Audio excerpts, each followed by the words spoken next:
History remembers conquerors as monsters or heroes, but rarely does it ask why the world allowed them to rise. In the early 13th century, while the great civilizations of China, Persia, and Europe believed themselves invincible, protected by walls, armies, and centuries of tradition of force, emerged from the windswept grasslands of Central Asia that would shatter every assumption about power.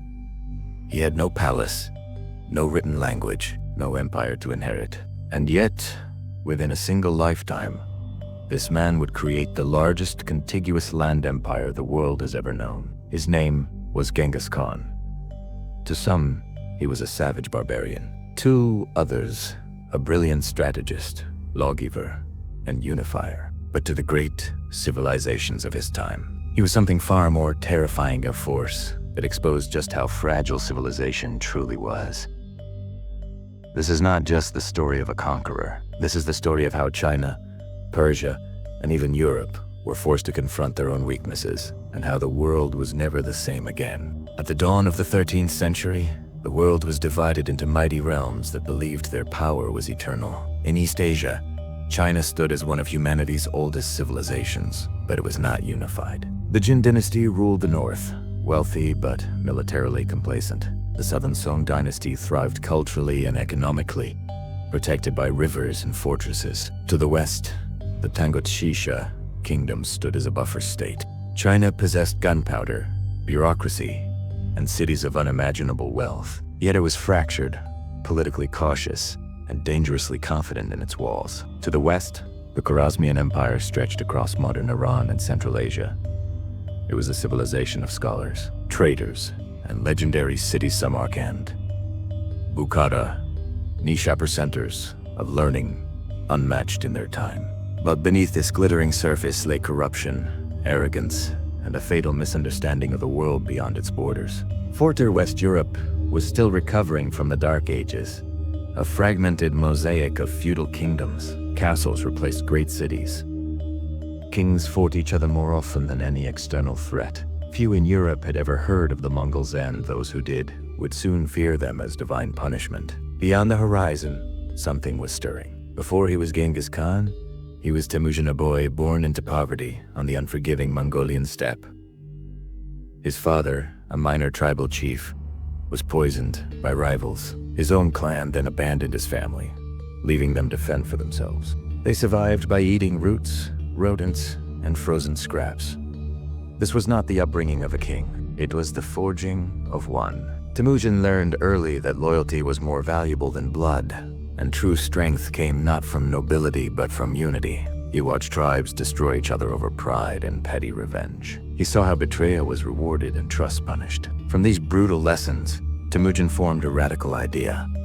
A society where loyalty outweighed lineage, where merit mattered more than birth, where unity meant survival. By his early 20s, he began gathering followers, outcasts, exiles, and warriors with nothing to lose. This was not an army built on tradition. It was an army built on belief. Temujin's transformation into Genghis Khan, universal ruler, marks the birth of a new kind of empire. Unlike the great empires before it, the Mongol Empire was mobile, not sedentary. It was merit-based, not aristocratic, and it was psychologically ruthless, not merely violent. The Mongols mastered warfare in ways the world had never seen. They perfected horse archery, allowing warriors to fire accurately at full gallop. They used a decentralized command structure, empowering generals to act independently and seize opportunities. Their intelligence networks used spies, merchants, and defectors to know an enemy's weaknesses before battle ever began. And they mastered psychological warfare. They spread fear before their armies even arrived. The rule was simple and terrifying. Cities that surrendered were spared. Cities that resisted were erased. This reputation alone caused many enemies to surrender without a fight. And then, the Mongols turned south toward China. The Jin dynasty believed the Great Wall would protect them. They were wrong. The Mongols simply went around it, bypassed fortifications, exploited political divisions, and struck where they were least expected. Chinese generals tragically underestimated these nomadic warriors as primitive. That arrogance proved fatal. For over 2 decades, the Mongols waged a relentless war. Cities fell, one by one. Entire populations were displaced or annihilated. When the capital, Zhengdu, Beijing, finally fell, it sent a psychological earthquake across Asia. But the Mongols did not stop. They turned their attention to the Southern Song, a civilization of poetry, advanced technology, and sophisticated bureaucracy. It took decades of persistent siege warfare, but eventually, even the advanced Song defenses collapsed under Mongol pressure. By 1279, all of China, one of the world's oldest continuous civilizations, was conquered. For the first time in its long history, it was entirely ruled by foreigners. If China was conquered through patient strategy, Persia was destroyed through sheer arrogance. In 1218, Genghis Khan sent a peaceful trade caravan to the Khwarezmian Empire, seeking to open commercial ties. The local governor, claiming the merchants were spies, executed them and seized their goods. Genghis Khan sent envoys to demand justice. The Shah, in a display of fatal pride, responded by killing one of the Mongol envoys. It was a mistake that sealed his empire's doom. What followed was not a war, it was an annihilation. Mongol armies swept through Central Asia like a storm of fire. Cities that resisted were methodically annihilated. Libraries were burned. Ancient irrigation systems that sustained the land for centuries were destroyed, turning fertile plains into desert. Samarkand fell. Bukhara fell. Nishapur was utterly erased from existence.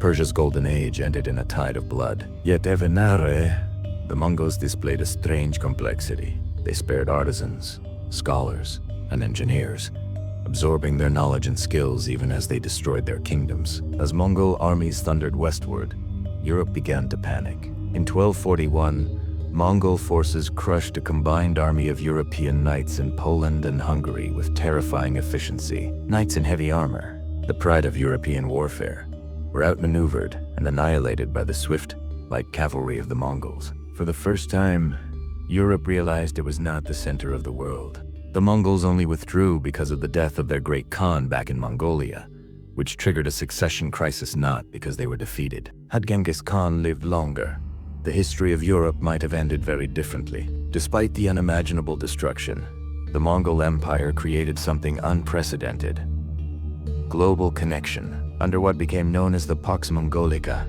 or Mongol Peace, a new era dawned. Trade routes flourished. The Silk Road became safer than it had ever been, patrolled and protected. Ideas, technology, and culture traveled freely across the vast empire. Gunpowder, paper, and printing from China reached the West, fundamentally changing European society. The Mongols reshaped the world economy and laid the groundwork for the modern age. Yet they also left scarce cities, erased cultures silenced, and millions dead. Their legacy is a profound and unsettling paradox. The rise and fall of the Mongol Empire reveal timeless truths. Civilizations often collapse, not from outside invasion, but from internal decay. Overconfidence invites destruction. Unity determines survival far more than wealth or technology. And power, without wisdom, ultimately destroys itself. From ancient Rome to modern superpowers, history repeats these patterns again and again. The Mongols were not an anomaly. They were a mirror, reflecting the weaknesses of the societies they encountered. Genghis Khan died believing he had united the world under one law.